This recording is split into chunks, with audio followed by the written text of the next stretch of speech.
I'm Chief Meteorologist Jessie Ritka. I've been here Fargo now for about 5 years. I came from Milwaukee. I was out there for almost a decade. And before that, I was in Sioux Falls. So I've been all around the Midwest. I'm from Minnesota originally, from Prior Lake, Minnesota, a suburb there. And it's just been a blast to be here. And our family has really loved the move here. So 7th grade is when I decided meteorology was the course for me. My parents are both communications and speech teachers, so I grew up with a very, very big theater background, but I'm a huge math and science nerd. I just really love the numbers. I loved seeing how things work, finding out why things work.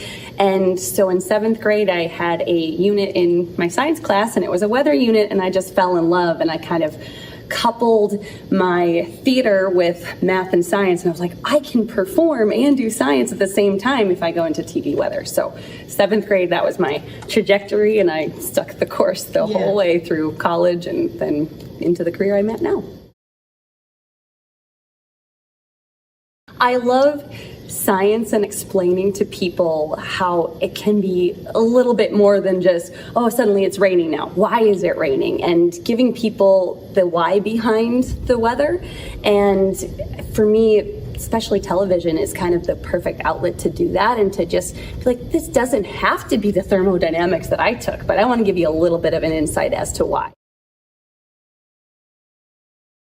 It is tough to fill those shoes. He's been here since I was born, but it's been wonderful because I got to have 5 years with him, and his knowledge of this area and especially the weather and the microclimates of some little spots. Like I know Bemidji gets super cold because just the way it is, and like there are certain, when there's a westerly wind, Minot gets warmer, and so there's a whole bunch of knowledge that I got to absorb by working with Wheeler. And so now taking over is a little weird because it's like, wait, I'm just waiting for him to be like, okay, let's chime in, let's check about, see if there's a call there. And so I've kind of got his head or his voice in the back of my head as I'm forecasting. But he deserves retirement so much. And like, I think being able to enjoy the storms is great for him. And now I'm going, okay, now I get to stay here till 2 in the morning. But for me, 2 in the morning, my kids are sleeping. So that's not an impact on my family life, which is great.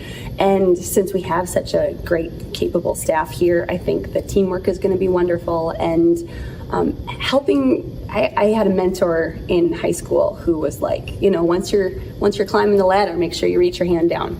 And so having some young meteorologists here to mentor and to help be like, hey, let's talk about a live shot. Let's talk about how this forecast comes together. Let's talk about why we shouldn't just put all these numbers out there. Let's explain what it means to people's lives, how it's going to affect their lives. So that's something I look forward to, is kind of working with and mentoring some of the younger meteorologists, because sometimes we'll get ones just out of college who don't have any broadcast experience. And especially coming from a performance background, it's like, no, this is a performance. Like, if you're excited about something, people will kind of get excited about it too. So I think that really resonates for me.